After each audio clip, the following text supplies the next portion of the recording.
Hola, hoy les traigo la historia de la ciudad de Atlántida en el relato de Platón. A lo largo de la historia han existido grandes civilizaciones que han dejado una huella. Hoy, aquí, en este video, les vamos a presentar la historia de la gran y mítica ciudad de Atlantis en el relato de Platón. Espero que les guste. Primero empecemos por el Timeo y el Critias.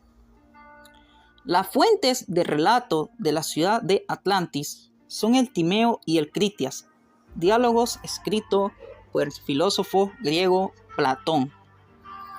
En ellas, Critias y un discípulo de Sócrates cuentan una historia que de niño escuchó de su abuelo y que éste a su vez supo de Solón, el venerado legislador ateniense, a quien se le había contado a sacerdotes egipcios en Sai, ciudad de delta del Nilo. La historia que Critias afirma verdadera se remonta en el tiempo a 9000 años antes de la época de Solón, para narrar cómo los atenienses detuvieron el avance del imperio de los atlantianos, belicosos habitantes de una gran isla llamada Atlántida, situada más allá de las columnas de Hércules, que desapareció en el mar a causa de una violenta catástrofe y un gran diluvio tras la victoria ateniense.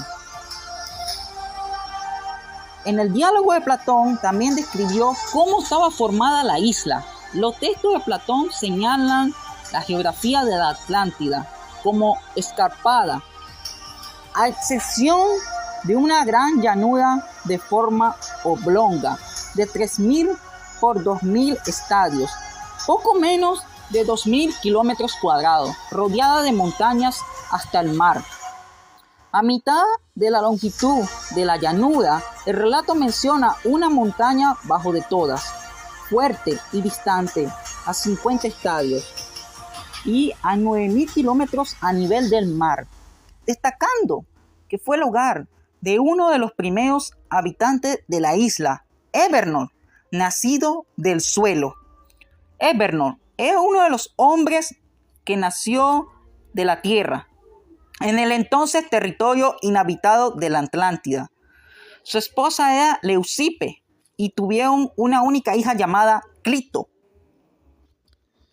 Poseidón, siendo el amo y señor de las tierras atlantianas, se enamoró de Clito y para protegerla o mantenerla cautiva, creó 3 anillos de agua en torno de la montaña que habitaba su amada pareja. Tuvo 10 hijos, para los cuales el dios dividió la isla en 10 reinos respectivos.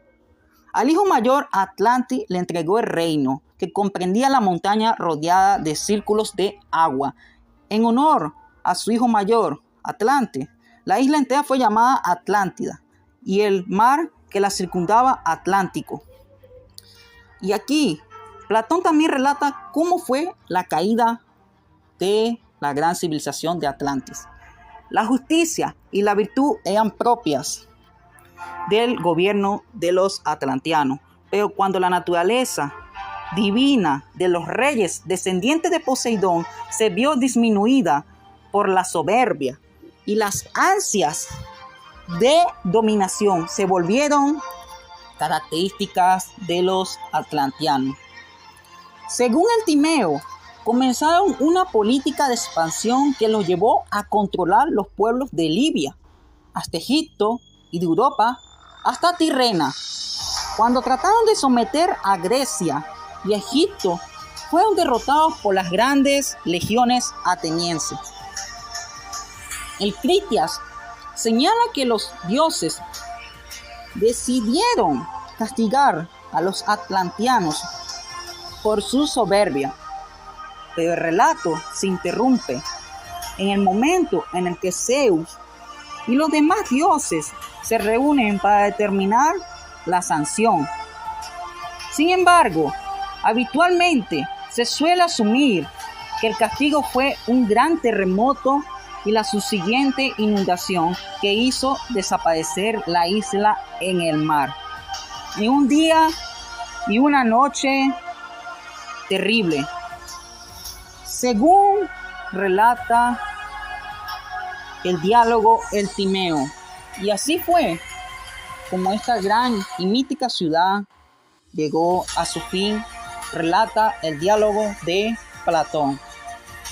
A su vez, Atlantis fue una gran civilización, una gran potencia que dejó un gran legado para la historia. Y aún así, muchos intentan de conseguir sus restos y poco se ha encontrado de ella. Pero a la Atlántida, según relata Platón, fue una de las grandes civilizaciones que dejó una huella en aquel entonces. Espero que le haya gustado el video. Visualizo los comentarios